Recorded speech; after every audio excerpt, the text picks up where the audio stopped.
Hi, I'm Mark Abel here with the First 20, and I'm here with Assistant Chief Walker, and we're talking about myofascial release and foam rolling. Real briefly, foam rolling is something that you want to do typically after the workout to work on any tight spots or tightnesses that you've noticed during the workout. Also, it can be done before the workout, but just for special muscles that might be tight. So the first exercise we're going to do here is to work on the lower body. We'll start out with a quad foam rolling exercise. So we'll start a little bit lower.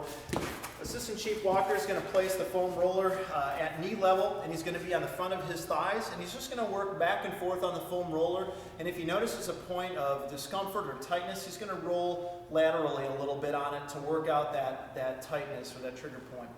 And he's going to go from knee to hip and back. If he wants to emphasize the pressure placed on it, he can cross his leg over, and now he's going to have his full weight of his lower body on that left quadricep. Very good. Okay, next we're going to roll to the side, so if you want to turn opposite of me, very good. We're going to, this is a foam rolling exercise for the IT band, so if your glutes and IT band are tight, you'll definitely notice a stretch and a little mild discomfort with this. But again, same principle here, working from knee to hip, going back and forth in small segments. If you notice tightness, you're going to move laterally and roll laterally on that spot. Very good. Okay, let's go to the hamstrings. So here he's going to essentially place the foam roller just at knee level, work back and forth up towards the hip. You may have to, there you go. As you extend out, you may have to walk your hands up a little bit closer to the foam roller to keep your torso upright. Very good. And again, he could emphasize the stretch and the pressure placed on a given muscle if he just crosses the leg over. Great exercise for the hamstrings to stretch them out and roll.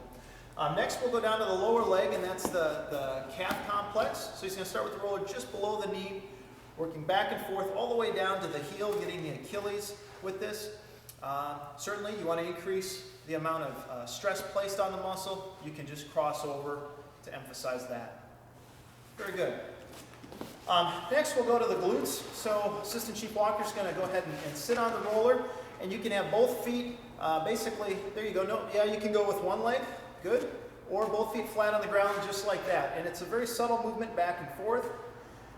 If you're flexible enough to progress into this, you can actually cross your leg over and roll on the roller in that fashion there, on one hip, and then switch it to do the other. And you'll feel rolling in one and a stretch in the other as you're doing that. Next, we'll move to the upper body for the thoracic spine. A commonly tight muscles in the T-spine area for a lot of people, but basically he's going to roll back and forth on the upper back. So this isn't on the lower back, but right between the shoulder blades, and you'll feel some pressure and tension release there. And then finally, we'll move up to the top to just below the neck, the traps. Excuse me, so it's a very subtle movement. I'm going to have you go just there you go.